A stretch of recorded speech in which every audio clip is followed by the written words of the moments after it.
Ibu bapak yang sangat saya hormati, pada pagi hari ini kemarin saya di SMS oleh Ustaz Alim agar ikut bersama-sama ngaji bareng.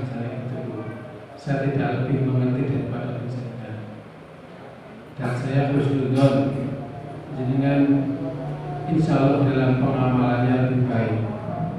Namun dalam hal ini, karena kita terikat dengan sebuah aturan, dengan sebuah hukum dari Allah, wa tawassaw bil haqq wa tawassaw bis sabr. Bahwa seorang mukmin itu, orang beriman itu mempunyai kewajiban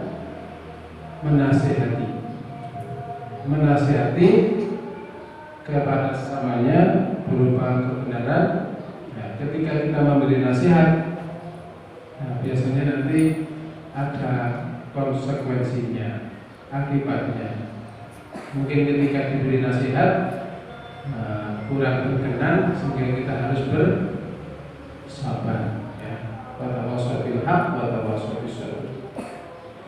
Baik, untuk menyikat waktu, insya Allah akan kita sampaikan tentang berbagai adab di dalam Islam, adabul hayah bil Islam. Saya ambilkan materi ini dari Minhajul Muslim, kitab Minhajul Muslim, yaitu kitab pedoman ideal seorang Muslim, dan yang kedua adalah kitab Sahih Imam Nawawi yang ditakhrij oleh Imam Nashiruddin Al-Albani di dalam kitab Riyadhus Shalihin. Riyadhus Shalihin itu dikatakan oleh Imam Nawawi adalah taman-taman orang-orang soleh.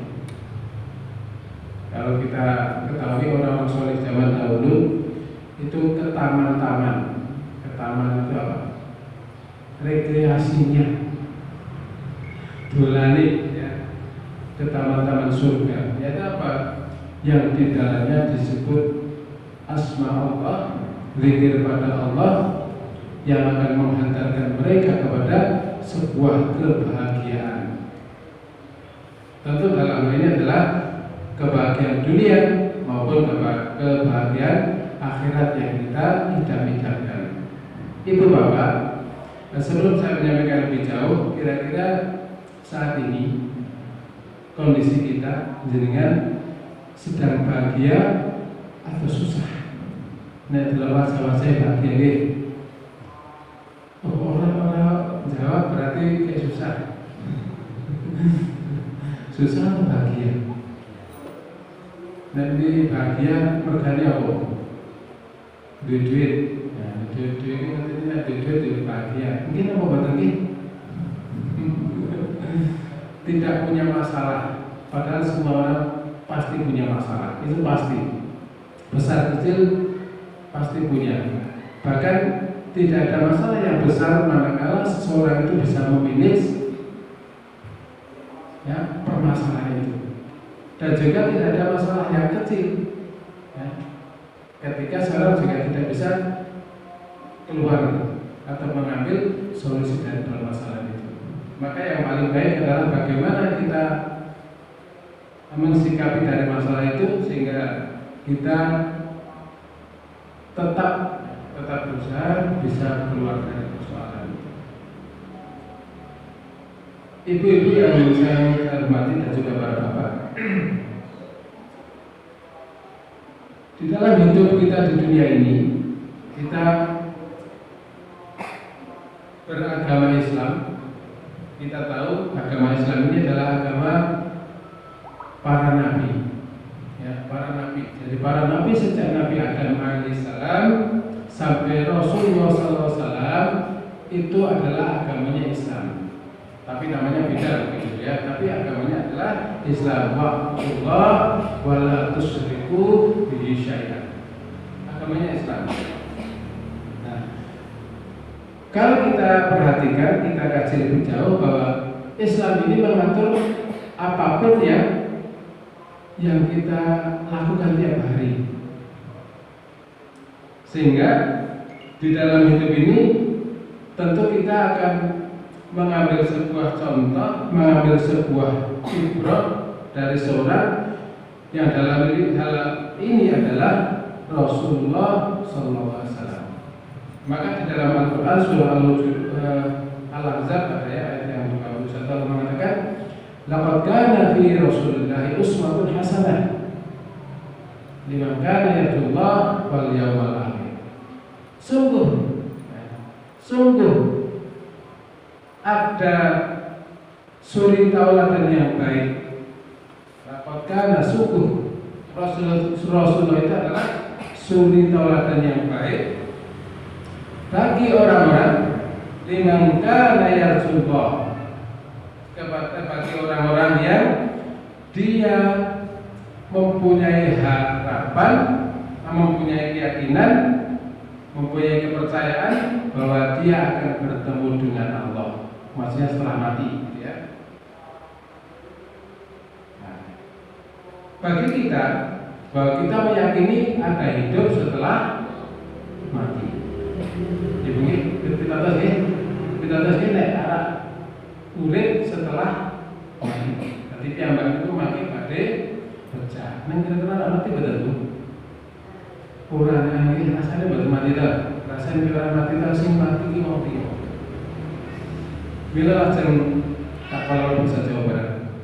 Bila lajeng piyambak itu nalika takziah. Nalika takziah kawan rasanya nggak mati pecah. Ya pokoknya mati ini biasa. Kamu kok piyambak meyakini bahwa ada hidup setelah mati. Dan hidup setelah mati itu adalah hidup yang hakiki, hidup yang sesungguhnya. Nah saya enggak, hidup ini enggak sesungguhnya. Karena apa? Hidup di dunia ini kalau di dalam Al-Quran dikatakan apa? Hidup hayawan. Hayawan nanti di akhirat itu jelas hidup yang hakiki. Tapi kalau di dunia ini adalah hidup yang la'ibun walahun, hanya permainan dan sendahulu. Maksudnya bagaimana? Mungkin kita pernah merasakan ini. Ketika kita pagi hari mungkin bahagia, tiba-tiba kita menjadi susah. Ya seperti tadi, kita tidak mengharapkan tentang kematian ini, tentang bencana ini, tiba-tiba Allah menghendaki seperti itu. Sehingga ketika paginya kita bahagia, kemudian siangnya kita menjadi susah. Tetapi kalau di akhirat enggak. Ketika bahagia maka dia akan bahagia terus, tidak akan pernah merasakan susah, yaitu di surga. Begitu juga sebaliknya, di neraka tidak ada yang namanya bahagia, semuanya susah. Nelongso bahasanya gitu. Terus bagaimana agar kita kaum mukminin ini, orang berislam yang sudah beragama Islam ini menjalani hidup ini, tentu tujuan kita sama insyaallah. Seperti dalam doa ya, selalu kita panjatkan pada Allah yang tidak pernah lupa doa ini. Ya, doa apa Mbak Yasmin? Doa sampai jagat, apanya? Doa sampai jagat paling hafal. Diri itu doa paling hafal nih. Maka dikatakan doa sampai jagat. Rabbana atina fid dunya hasanah wa fil akhirati hasanah wa qina adzabannar. Ya Allah, ya Tuhan kami, berilah kami kebahagiaan di dunia dan juga kebahagiaan di akhirat, dan hindarkanlah kami dari siksa neraka. Kebahagiaan adalah hal yang paling mungkin, yang paling diimpi-impi oleh setiap manusia. Kebahagiaan adalah hal yang paling diimpikan. Maka ketika kita tadi saya sampaikan, kayak senang apa kayak susah bu, misalnya gitu kan, dicampur senang campur susah, kok bisa mulai campur senang campur susah di koyo porasa, mengeser, ya jadi bahagia. Nah, ternyata bahagia itu kalau menurut Islam sederhana saja. Tadi saya sampaikan, ala bidzikrillahi tatmainnul qulub. Ketahuilah bahwa dengan berzikir pada Allah itu hati akan menjadi tentram. Berarti bukan uang ya. Kalau sebagian besar masyarakat atau manusia atau bahkan kita mengatakan bahwa ketika kita punya uang banyak maka kita akan bahagia, betul? Nah, jadi nggak seneng, jenengan malah susah. Jangan tuku kiye, mulai duit motor sing api nggih, duit motor itu lebar duit motor elek nopo api. Kok kurang api ya? Enggak tuku sing api meneh. Ning dalan bareng kan ana sing pilih api meneh. Kok pilih api meneh ora seneng le. Terus itu dunia, misalnya begitu. Padahal kalau kita bersikap tentang apapun yang ada di dunia ini, fasilitas yang kita miliki itu betul nggak ya? Yang kita dititipi oleh Allah, misalnya gitu kan? Yang ada pada kita itu adalah hanya prasarana kita, hanya alat. Kalau kendaraan itu hanya alat untuk mempercepat atau untuk menghemat waktu yang kita perlukan. Misalnya kalau saya dari rumah sampai sini, kalau jalan kaki, kalau dulu jalan kaki ya, bapak-bapak kita tuh jalan kaki. Saya tuh pernah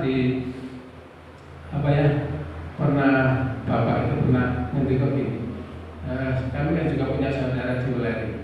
Itu tahu bapak sama Pak itu ke Wuleri yang melaku. Dia rasa bayang gini, ke Wuleri pulau tak katakan, terus nonton Pak di pulau ke Wuleri itu melaku. Pirang dina Pak ya, Pak sedina sewengi. Pak sedina itu maka bisa sore berbalik.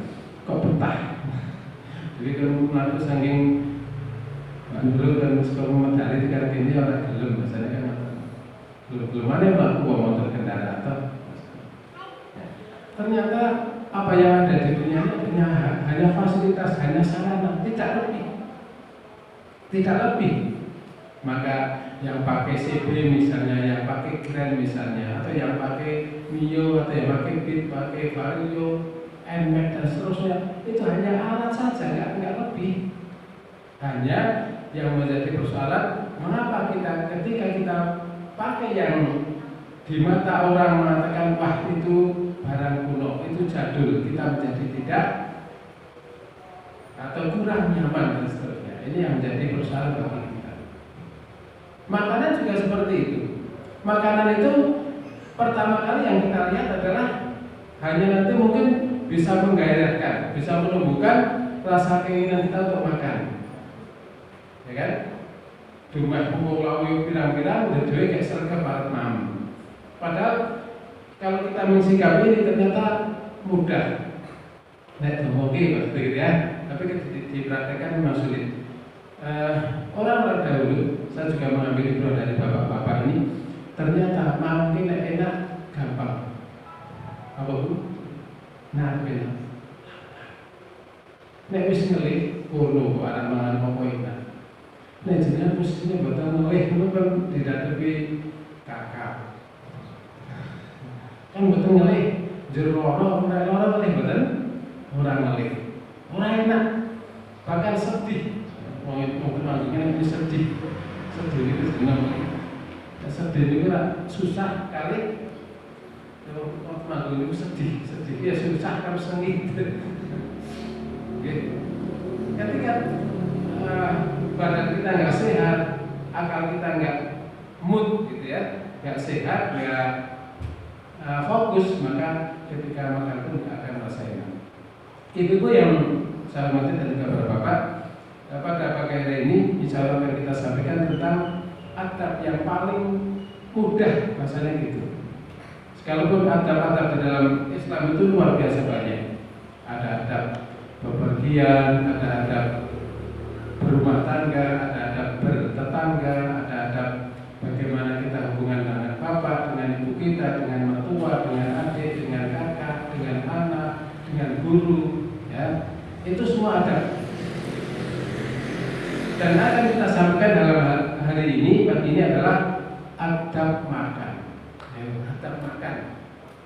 Kita sampaikan ibu bapak, karena tadi bahwa hidup yang kita lakukan ini adalah dalam kerangka mencapai kebahagiaan. Tentu kita apa yang kita lakukan ini nanti tidak sia-sia. Memang sederhana banget. Tapi saya lihat dari sebagian kaum mukminin, kaum muslim, bahkan termasuk bagian dari kita mungkin, yang ketika mereka melaksanakan aktivitas makan ini jauh dari apa yang disunahkan, disampaikan, dicontohkan oleh Rasulullah SAW. Padahal kita tahu, kita yakin bahwa Rasulullah itu adalah sebagai uswah hasanah kita, ya, sebagai contoh bagi kita. Agar apa? Agar hidup kita nanti bahagia. Kalau bahagia itu biasanya seperti yang paling mudah, paling simpel adalah ketika kita bekerja, kita langsung mendapatkan hasil, gitu kan? Jenengan nyambut gawe jadi barengi hasil, senang betul Bu? Senang. Nah, orang kayak hasil susah. Sama, apa yang kita lakukan ini nanti kalau kita tidak menghasilkan sesuatu, maka itu akan menimbulkan sebuah permasalahan. Merasa hilang yang ada pada diri kita sehingga kita merasa susah. Nah, jadi adab makan dan minum, tentunya kan makan dan minum ini kan sama kan? Kalau makan itu mungkin berkenaan dengan sesuatu yang berwujud, sekalipun air juga berwujud kan, sama-sama makan. Tapi dalam minum kan, minum air, ya, minum air kan, ya, es jeruk ya air, sekalipun ada jeruknya kan gitu. Baik, kita sampaikan juga sebagai motivasi, mengapa hal ini kita lakukan, apa? Agar nanti apa yang kita lakukan itu menjadi bernilai. Kita tentu mengatakan bahwa apa yang kita lakukan tidak sia-sia. Jadi makan itu tujuan utamanya adalah untuk menyehatkan badan. Kita ingin mencari kekuatan agar di tubuh ini mempunyai energi sehingga kita bisa bekerja. Dan untuk mendapatkan energi ini salah satunya adalah makan. Salah satunya adalah makan. Yang pertama tentang makan ini, Rasulullah mengatakan begini, wa an Umar Abi Salamah, dari Umar Ibnu Salamah. Mungkin beliau ini adalah saudaranya Abu Salamah. Abu Salamah. Saya punya kisah tentang Abu Salamah ini. Abu Salamah ini adalah seorang suami yang baik. Ibu-ibu ada suami yang baik, senang. Suami yang baik itu gadang. Duwe apa-apa, seneng banget tuh. Duwe salah, duwe bener, duwe apik, duwe Allah. Abu Salamah ini adalah seorang suami yang baik. Terbukti ketika beliau meninggal, istrinya ini Ummu Salamah, dia tidak mau dipinang oleh siapapun. Dia dipinang oleh siapapun nggak mau. Ditanya kenapa, ya Ummu Salamah kok dipinang oleh seorang tidak mau? Karena saya beranggapan bahwa tidak ada suami yang lebih baik daripada suamiku. Wah, hebat ya. Nanti Allah mengatakan ibu, tidak ada orang laki-laki yang baik kecuali suami saya. Begitu juga sebaliknya kan, bapak-bapak mungkin, wah, kok jarang menikah ini Pak, gak ada istri yang lebih baik daripada istri saya. Kan ini, nah ini kan menjadi sebuah ibrah bagi kita. Ternyata nanti di akhirat kita itu ketika sampai di mizan ini, di hadapan Allah, di mahkamah Allah ini akan ditanya Pak, Ibu, ya, Bapak Ibu akan ditanya. Bagaimana saya akan diminta kesaksian? Bagaimana si A ini Bu? Nanti jenengan akan mengucapkan hal yang paling nyata di dalam dunia. Ya Allah, dia adalah suami yang gak baik. Dia gak pernah menghargai saya. Begitu juga sebaliknya.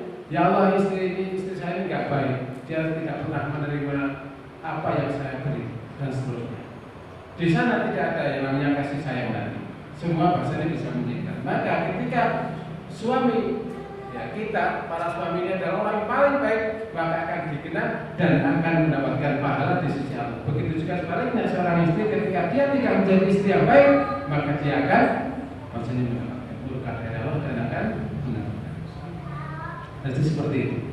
Tapi karena Ummu Salamah kemudian dipinang oleh Rasulullah, dia mau. Kenapa? Ini kan Ummu Salamah kan adalah salah satu dari istri Rasulullah ini. Bila dipinang oleh Rasul mau. Kenapa? Jawabannya apa, Bu?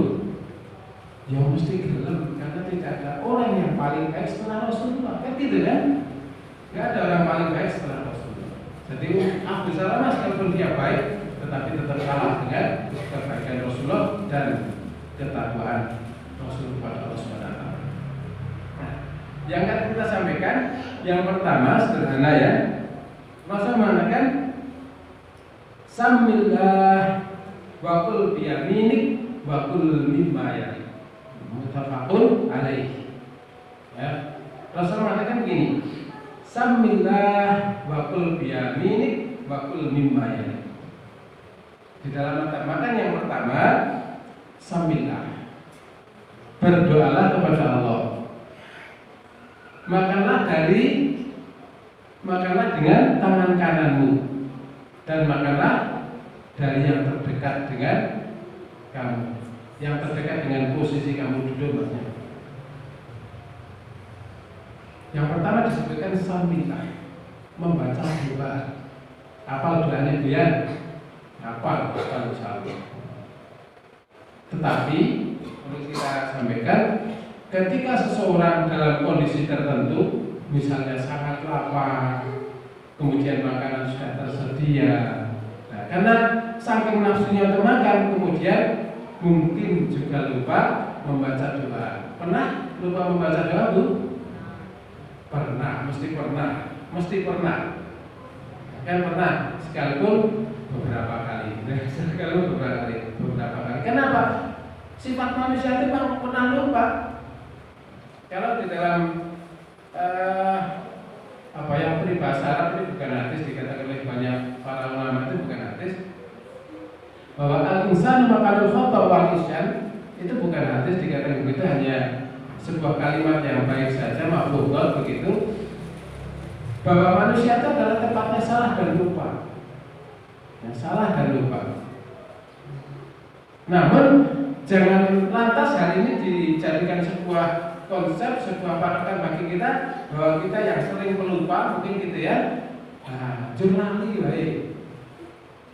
Kan? Biasanya bapak-bapak saya itu juga termasuk sering lupa ini, pelupa. Lupa. Ketika daerah kunci sembarangan, betul. Bila konsep lupa ini sembarangan, maka ternyata setelah dilatih bisa. Kalau orang dulu, pembiayaan itu pas nazar mereka tidak mengenyam pendidikan yang sampai seperti sekarang. Ya, pendidikan mereka kan rata-rata SD, dengan sekolah dasar.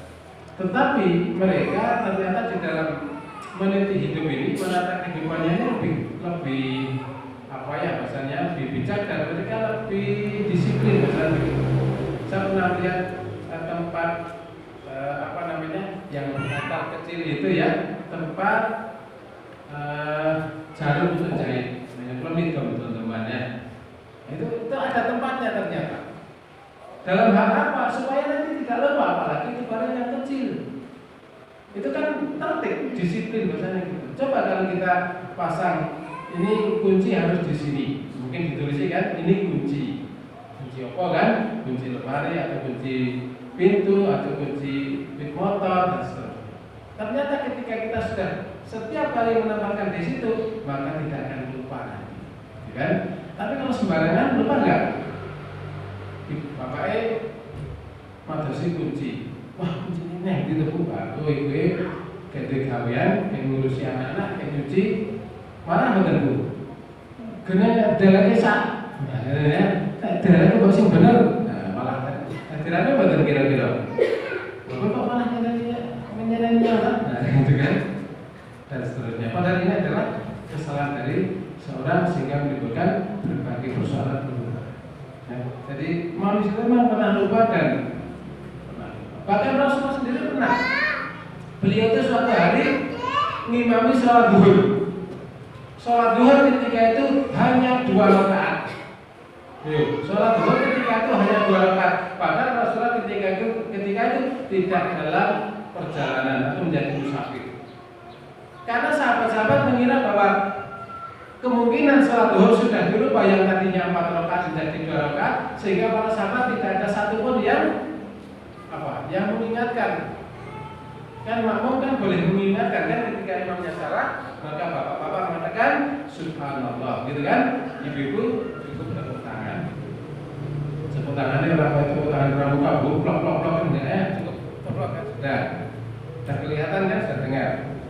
Ini Rasulullah itu setelah sholat duhur langsung keluar duduk-duduk di teras masjid.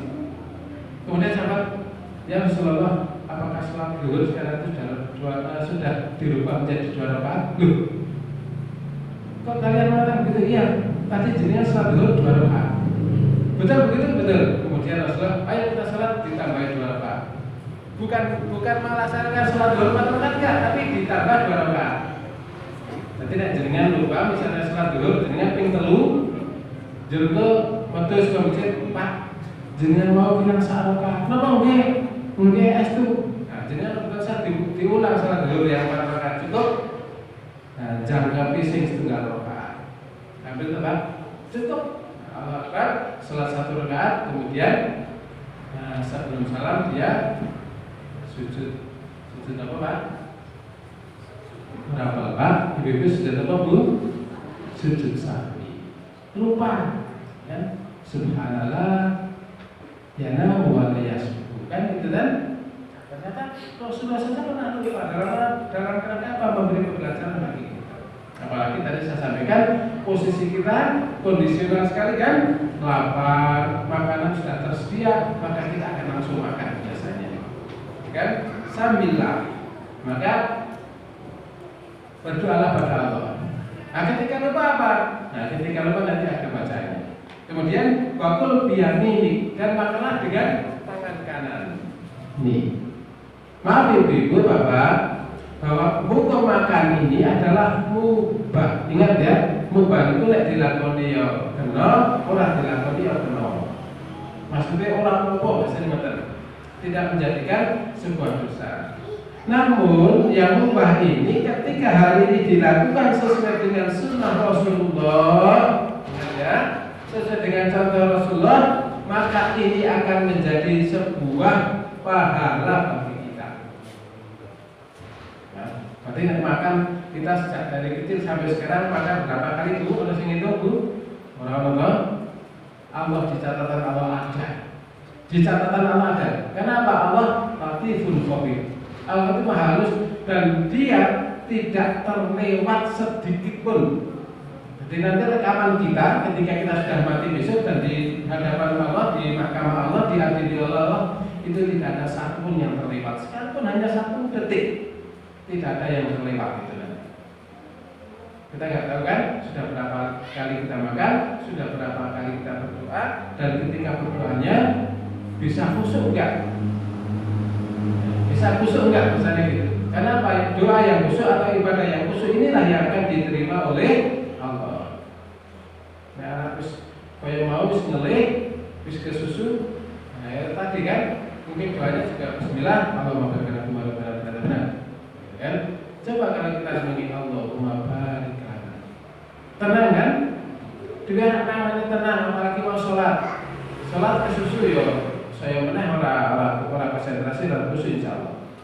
Makan saja kita dianjurkan tenang nanti. Allahumma barik lana. Apa insyaallah bukannya apa? Misalnya apa nanti kelalaian barang kan? Ya Allah semoga Engkau berkahi rezeki. Fima razaqtana, rezeki yang Engkau berikan kepada kami, wa qina adzabannar. Dan jauhkanlah kami dari siksa api neraka. Maksudnya apa? Maksudnya agar makanan yang kita makan ini benar-benar halal, benar-benar halal, dan nanti dari halal ini akan membuahkan keberkahan yang banyak. Keberkahan yang banyak, yaitu energi yang banyak, gitu kan? Kita menjadi semangat bekerja, kita menjadi tidak cepat lelah dan seterusnya. Ini adalah keberkahan dari makanan, terutama dari makanan-makanan yang halal. Ya, wakul biyamin dan makanlah dengan tangan kanan nih, tangan kanan.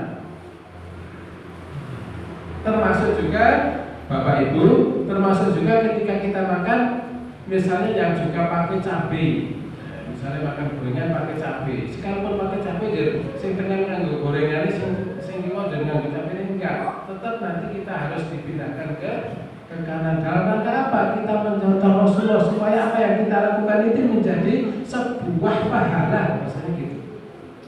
Tadi saya sampaikan, dulu kita nyambut gawe jelas dibayar, lebih susah tuh, susah kan? Mau saya nyambut gawe orang dibayar, kan nggak seneng kan? Mestinya kita nyambut gawe tapi dibayar. Apalagi kalau kita tidak bekerja tapi dibayar, senang betul Bu? Orang yang bekerja dibayar, senang betul Bu? Ya lu senang orang yang bekerja dibayar. Dan itu ada di dalam Islam itu nanti ada. Ketika kita sudah mati, ketika kita meninggalkan athar-athar yang baik, itu akan menjadi investasi bagi kita. Kita sudah tidak bekerja, tapi kita pahalanya mengalir. Lu senang teman? Orang saya kok dibayar, lu senang. Ini yang bergawe jalan dibayar susah. Seperti tadi kita melakukan apapun tanpa bismillah, maka kita hanya akan mendapatkan Allah. Maka ayatnya di dalam surat Al-Ghasyiyah dikatakan amilatun nasibah. Dikatakan amilatun nasibah. Apa ayatnya Pak? Tulis menetanya Al-Ghasyiyah ya, al-adza hadithul ghasyiyah dan seterusnya. Amilatun nasibah, mereka bekerja keras lagi kepayahan. Main saya tok maksudnya gitu. Jadi di akhirat nanti itu banyak orang-orang yang dia hanya pasangnya lemah tok. Orang oleh apa-apa kecoba Allah dan seterusnya. Wakul mimma dan makanlah dari yang terdekat.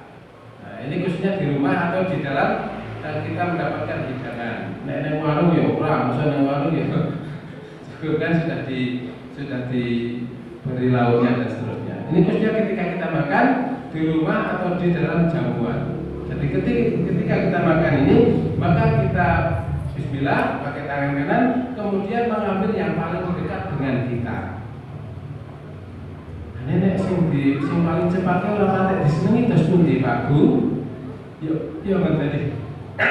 Ngenteni sing sanese sing dekat. Nah itu mengambil dulu. Jadi misalnya sing mriko diambil yo jenengan ngentosi lah sebenarnya. Jangan kemudian mengambil yang lebih jauh dari kita. Itu adalah sunnah Rasulullah. Sekalipun jenengan mengambil Bu, tetap tidak berdosa. Namun hal ini tidak nyunah bahasanya gitu. Ketika kita memberikan kesempatan pada yang lebih dekat, maka itu akan menjadikan pahala bagi kita. Jadi senang ya bukan? Jadi sambillah wakul biyamin wakul mimaya. Kemudian ketika kita lupa berdoa, maka sudah ada doa oleh Rasulullah ini. Sehingga ada sebuah doa yang diajarkan oleh Rasulullah, Bismillahirrahmanirrahim wa akhirahu. Ketika lupa kita membaca Bismillahirrahmanirrahim wa akhirahu. Nah ini kan sudah diberikan solusi oleh Rasulullah ketika kita lupa. Ternyata kita tidak membaca Allahumma barik lana. Karena apa? Ternyata di dalam satu kisah itu ada seorang sahabat yang dia makan tergesa-gesa, kemudian dia lupa membaca doa, kemudian Rasul memberikan agar dia membaca doa, tapi dia membaca Allahumma barik lana fi ma razaqtana. Oleh Rasulullah mengatakan, kalau kalian lupa jangan berdoa seperti itu, tapi berdoa Bismillahirrahmanirrahim wa akhirahu. Ketika kita membaca ini, maka setan itu ternyata ikut makan dari apa yang kita makan, sehingga keberkahan akan berkurang. Keberkahan akan berkurang. Seperti tadi kan keberkahan dari makan itu menimbulkan energi yang banyak dan seterusnya, atau bisa memberikan sehat dan seterusnya. Tetapi manakala keberkahan itu sampai kepada makanan kita, maka itu akan menjadi memberikan efek yang positif kepada badan kita.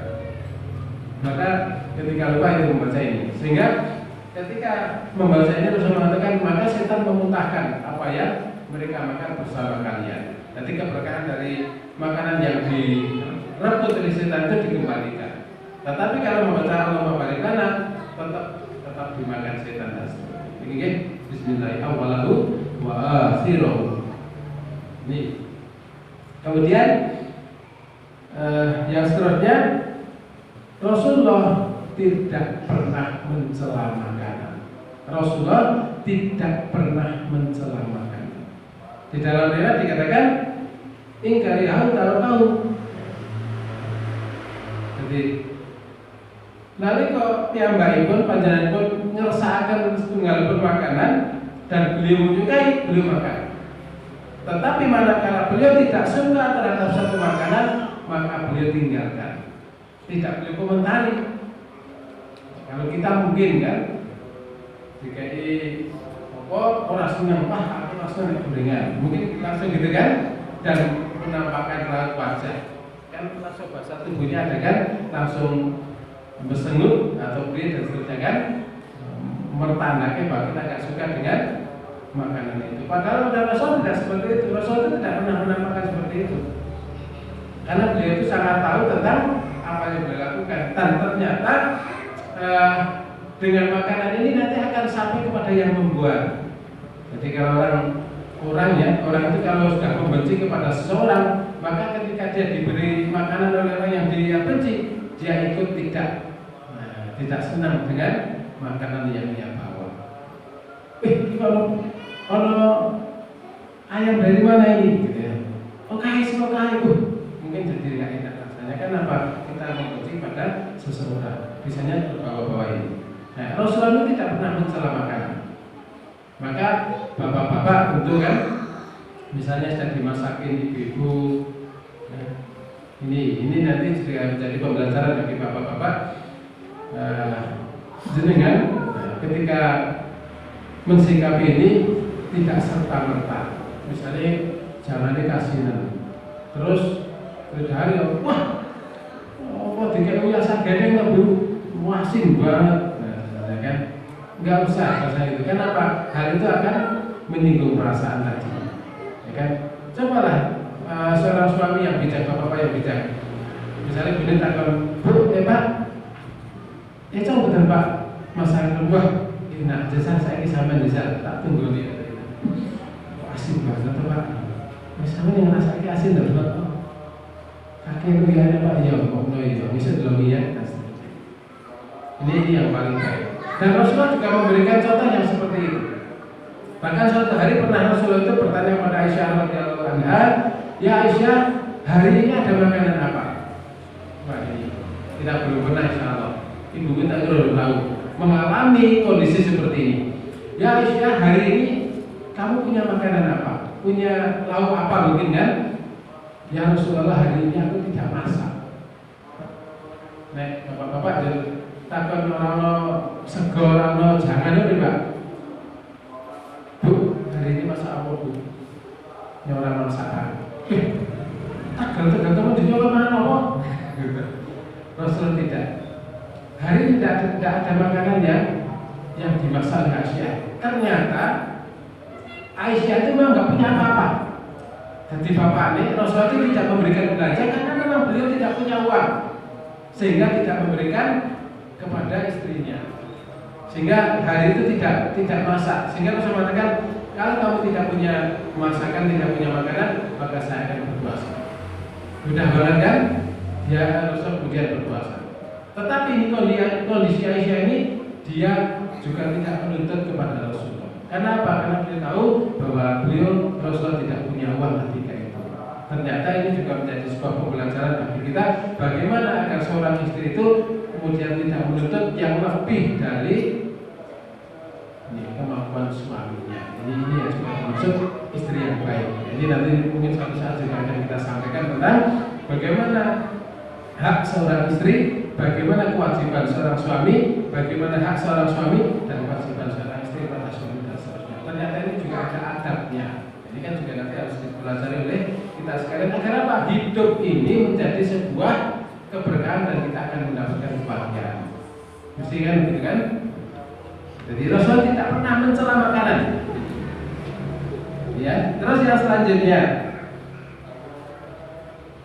ketika makan bareng, nanti betul makan bareng Bu.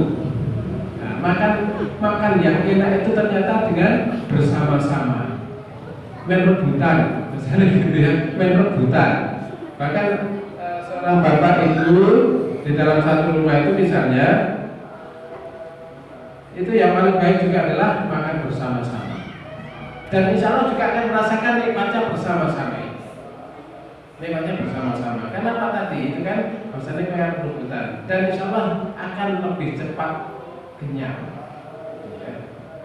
Jadi, ketika makan bersama-sama ini, misalnya dengan makanan yang jumlahnya banyak, nah misalnya makan kacang atau kurma apa-apa ya, atau makroni gitu ya, itu dianjurkan oleh Rasulullah jangan mengambil lebih dari satu, kecuali atas izin sahabat-sahabatnya, izin teman-temannya di sekitar. Nanti orang tua dulu ragu dulu, kenapa izin? Aku tak cukup ya, menolak bola-bola cukup.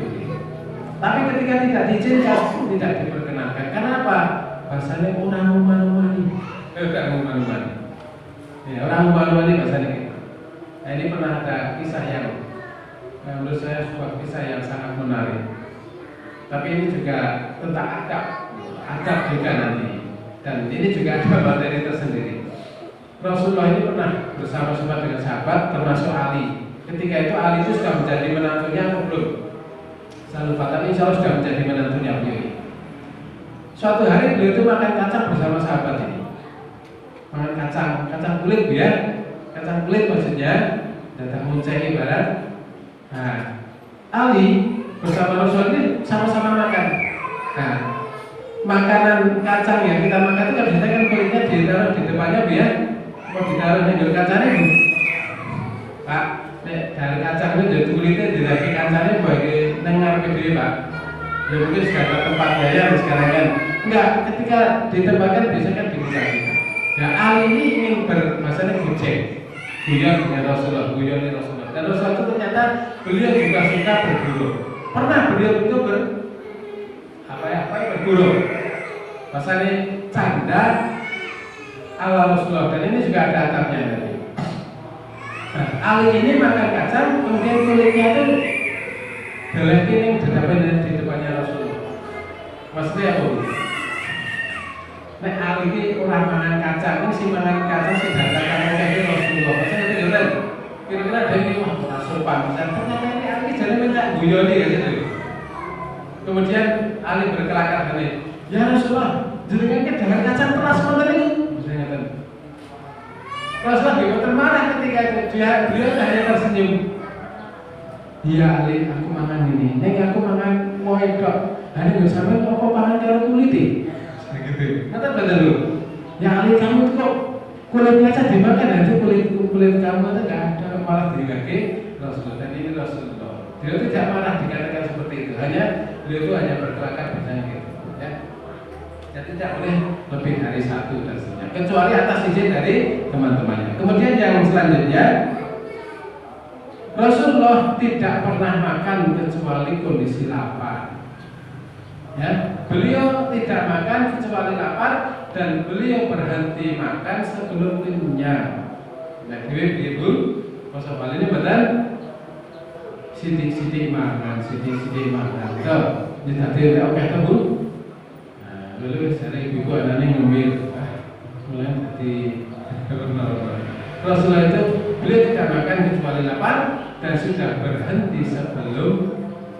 Berarti kalau beliau seperti ini dan di dalam riwayat saya belum menemukan beliau makan sehari itu berapa kali, saya belum pernah menemukan. Tetapi ini adalah sebuah patokan bagi kita bahwa beliau tidak makan kecuali lapar.